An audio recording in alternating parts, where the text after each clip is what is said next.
Good evening everyone, welcome back to my channel. দেখো আমি এখানে বাটারফ্লাইয়ের পরের পার্টটা তোমাদের কাছে শেয়ার করতে এসেছি।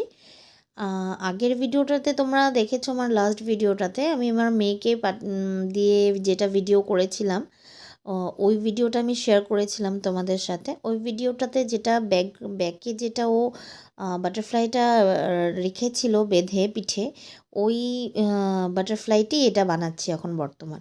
তো এখানে দেখো ব্যাক পোর্শনের যেটা ব্যাকগ্রাউন্ড ছিল ব্ল্যাক কালার আর ব্লু কালার মিক্স করে যেটা আমি কালার করেছিলাম, ওই কালারটার মধ্যে ডিজাইন ওঠানোর জন্য, এই ডিজাইনটার জন্য আমি স্কাই ব্লু কালারের চার্ট পেপার ইউজ করছি। চার্ট পেপারের ডিজাইন্সগুলো আমি এখানে কাট করছিলাম।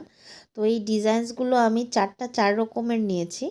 এখানে একটা একটা বড় সাইজ ছিল, একটা মিডিয়াম সাইজ, একটা ছোট সাইজ, আর একটা ছোট সাইজের থেকে আরেকটু বড়, মানে সাইজগুলো ওরকম করে মিলিয়ে আমি বানিয়েছিলাম।